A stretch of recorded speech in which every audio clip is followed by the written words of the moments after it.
quadricep, c'est Ouais. Ouais. OK. Pour faire quel quoi? OK. Clic gauche. On va lancer. Ah, ici. Ah, c'est ça. Tu fais clic droit. Non. Tu fais clic droit puis back. C'est bon. Clic back. OK, c'est bon. Comment ça, tu veux? C'est bon? Bonjour tout le monde. Bonjour. Merci. Fait qu'aujourd'hui, nous autres, on va vous parler d'Angular, qui est un framework, en français on dit un quadriciel, qui est un mot valise, qui est deux mots en fait, qui est le mot cadre et logiciel, qui forment le mot quadriciel. Est-ce que tout le monde sait c'est quoi un quadriciel ou un framework? Non. Ok, bon. Aujourd'hui, on a vu dans le cours ce matin un peu d'HTML. Alors, qu'est-ce qu'un framework? Si par exemple, on a une page web ici, puis on avait vu avec Bootstrap, ça crée des grilles, tout automatisé, on a juste à... Bon, un framework, qu'est-ce que ça va faire? C'est que ça va créer un moule, si on veut. Mettons, ça c'est un moule, puis, mettons, ça c'est un moule qui va permettre de suivre la... Comment que je pourrais bien dire ça? C'est une... Max, dessus, non? Okay. Un framework, en fait, un quadriciel, c'est des outils qui ont été développés pour faciliter la tâche des programmeurs ou des développeurs web pour que ça soit moins long, puisque toutes les classes qui sont déjà intégrées dans Angular sont déjà créées. Tout ce qu'on a à faire, c'est de suivre un moule ou un modèle. Un modèle, merci. Un modèle. Et puis, on garnit le modèle un peu comme à sa guise, mais ça permet d'accélérer énormément le temps pour faire, pour développer. Fait qu'aujourd'hui, on va parler de ça. J'ai déjà fait le à propos. Max, il va vous guider avec l'installation, comment faire l'installation de Angular. Ensuite de ça, on va créer un nouveau projet vite, juste pour voir comment ça fonctionne. On va montrer aussi la structure des fichiers, parce que Angular a une structure de fichiers personnalisée qui consiste en plus que 4, là, mais mettons, nous autres, on va s'arrêter à 4 types de modèles. Anyway, on va revenir là-dessus. On va voir c'est quoi un module, un composant. On va voir c'est quoi un code HTML qui a des modules Angular dedans pour voir ça a l'air de quoi. Puis on va parler aussi des autres modules importants qui nous concernent à nous et pas à tout le monde parce qu'il y a plein d'autres trucs qui existent, mais ce qui nous concerne nous en tant que développeurs, en tant que programmeurs. Et puis on va finir avec une petite conclusion normale. Fait que là, je vais encore continuer à parler avec Angular. C'est développé par Google, qui ont sorti en 2010, qui s'appelait AngularJS. Pour JavaScript, j'imagine, qu'on met ici. Qui est sorti en 2010, et puis, il y avait quand même des... Est-ce que tu te rappelles, c'était le... Peu importe. Donc voilà, ça c'est la première version qui est sortie, qui s'appelait AngularJS. Aujourd'hui, Angular, on parle juste de Angular, on enlève le JS. Depuis la version 2, JS n'existe plus, c'est maintenant Angular. Puis il y a donc, ça c'est en 2010 qui est sorti AngularJS. Aujourd'hui, en 2018, on est rendu à la version 7 déjà. Fait que ça évolue super rapidement, puis de version en version, ils rajoutent des trucs, en enlèvent d'autres. Comme en Java, que tu apprends Java 8, puis finalement tu arrives en Java 9, ça marche plus. Fait que c'est tout le temps de même. Fait que voilà, ça c'est une petite histoire vite. C'est produit par Google, donc c'est souvent mis à jour comme Android, c'est super rapide, c'est... Voilà. Puis Max, c'est stressant. Max va vous guider pendant une installation typique d'Angular. Merci Jonathan. Donc on va faire rapidement, ça va être très difficile d'installer. Dans le fond, on va premièrement aller installer Node.js. Vous avez déjà entendu parler de Node.js. C'est un environnement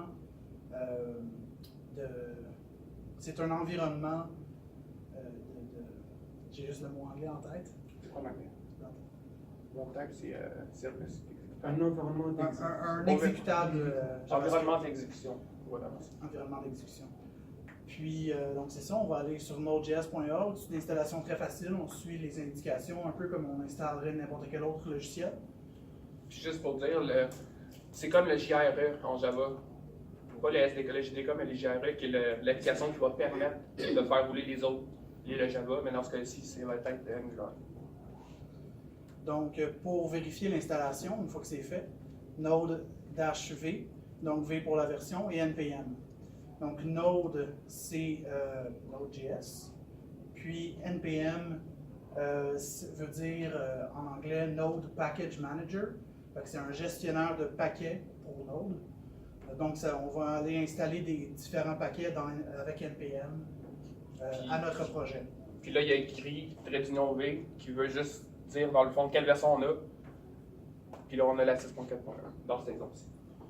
Donc, ensuite, on va aller installer Angular CLI, qui veut dire Command Line Interface. C'est un programme en ligne de commande qui va nous aider à construire un programme, disons, vierge de Angular. Comme un Donc, ce qu'on fait, npm install, on va l'installer globalement avec -g, Angular CLI. Fait que là, ce que ça va faire, ça va nous installer de manière globale, fait qu'on va avoir accès dans n'importe quel dossier de l'ordinateur, les commandes de Angular CLI. Donc, on va laisser ça finir un peu. Donc, voilà. On dit ici, on skip des dépendances. Pourquoi? Parce que c'est des dépendances qui sont seulement sur Linux. Donc, ils sont optionnels, on nous donne un warning, mais c'est pas plus important que ça. Puis ici, on est sur Windows, donc on prend en considération qu'on n'a pas besoin de ces exceptions-là. Donc, ensuite, pour une nouvelle application, je me suis créé un dossier que j'ai appelé Angular Quick Start. Puis dans ce dossier-là, je dis ng new my app. My app, c'est un nom que je lui donne. J'aurais pu choisir n'importe quoi d'autre. Et puis on me demande, est-ce que vous voulez, ça passait vite, mais est-ce que vous voulez ajouter un module de navigation? Je dis oui. On veut ajouter un module de navigation. Ça va nous permettre de mettre la logique de navigation dans un fichier à part pour toute l'application. Pendant que ça joue, bien que ça progresse, je voulais juste mentionner aussi qu'avec Angular, quand on fait des bâtons, par exemple, des sites web, on sait tous qu'on a différentes couches. Il y a une couche qui va communiquer avec les données, il y a une couche qui va être à l'interface, il y a une couche métier logique. Avec Angular, c'est la même chose, sauf qu'on parle de modules. Chaque module a son objectif et sa fonctionnalité. Puis ce qui est le fun avec ça, c'est que, mettons qu'on fait un site web qui, à tous les jours, mettons, il y a des nouvelles, donc on doit changer le contenu à tous les jours. On n'a pas besoin de tout changer le reste, on a juste besoin de changer un module, le module qui nous intéresse, et puis le reste, ça se fait. On n'a rien d'autre à faire. C'est super rapide, super intrinsèque comme changement. Voilà. Maintenant, c'est fini, tu peux continuer. Ouais.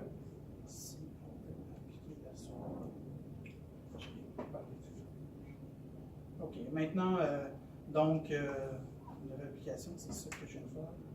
Non, OK, c'est ça. Donc là, je vais aller dans le dossier qui m'a généré. Puis sur ce dossier-là, je vais dire ngserve. L'application qui a été générée est déjà fonctionnelle. Il y a déjà quelque chose d'écrit. Puis donc là, on va aller la compiler. Puis là, on dit ça a été compilé avec succès. Puis là, on voit tous les chunks, c'est les fichiers qui ont été générés à la compilation. Donc, pour rouler sur un navigateur, c'est ces 5 fichiers-là qu'il faut. On va voir les fichiers de développement, mais ça, c'est les fichiers compilés. Ouais, on va voir qu'est-ce que. Envoyer au navigateur. On va voir la structure dans pas bien long.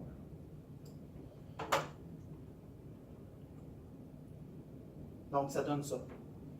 Donc, welcome to my app. My app, oups.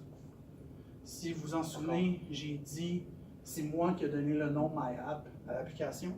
Puis on va voir comment il est capable de prendre l'information et puis l'afficher directement sur le HTML. Donc, la structure de fichier, ça ressemble à ça à gauche. On a My App qui a été généré par Angular CLI. C'est le nom de l'application que j'ai donné. Qui s'est créé un répertoire qui s'appelle MyApp, Ça. qui contient ces fichiers-là. Donc, rapidement, le E2E, c'est des dossiers de test. On s'en occupe pas vraiment. J'ai jamais vraiment joué là-dedans. Le fichier Node Modules, c'est le code de tous les modules Node qu'on utilise pour ce projet-là.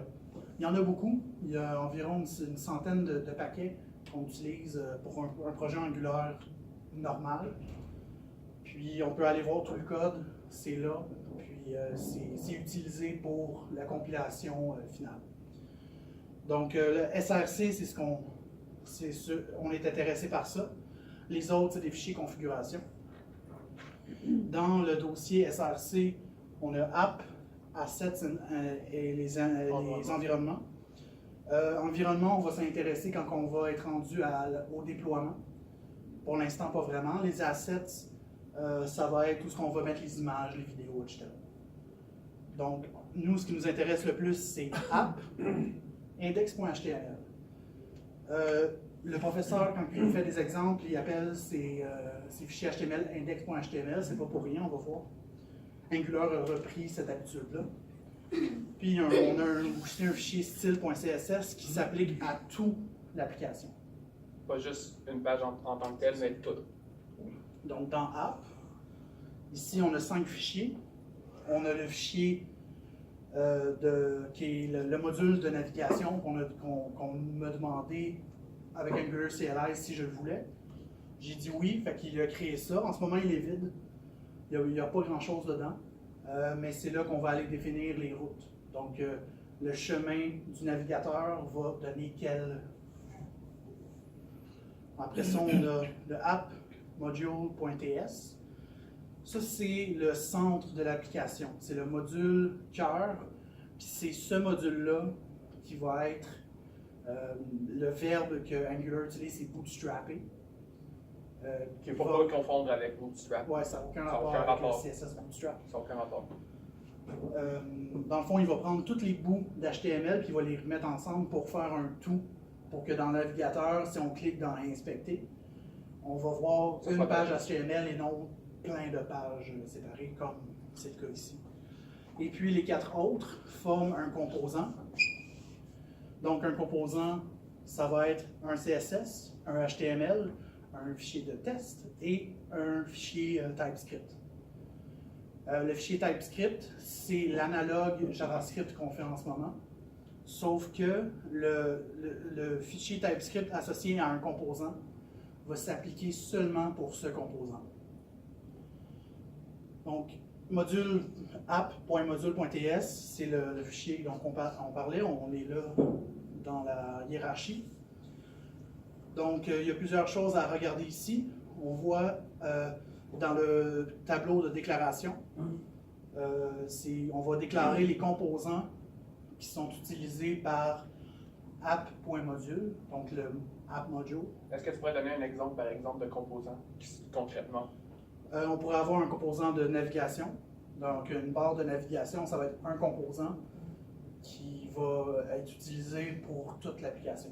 Par exemple, si on prend Facebook, tout le monde connaît Facebook. Donc, mettons, dans Facebook, on a tout le temps en haut une bannière bleue qui représente. On a tout le temps notre profil, on a tout le temps nos notifications à droite, on a tout le temps sign out ou se déloguer ou en français se déconnecter. À droite, cette espèce d'élément-là qui est statique, mais ça n'est un composant. Puis, donc, les providers, c'est le tableau providers. Ça va être les services contenus dans le module racine. Le module racine, c'est app module. Donc, toutes les applications Angular ont un app.module.ts. C'est vraiment le point de départ de l'application. Et puis, vous voyez Bootstrap App Component. Ça va être le seul composant qui va avoir l'élément Bootstrap. Les autres composants, les autres modules, en fait, si on en a d'autres, ne contiennent pas la liste Bootstrap. C'est vraiment juste le app. Donc, après ça,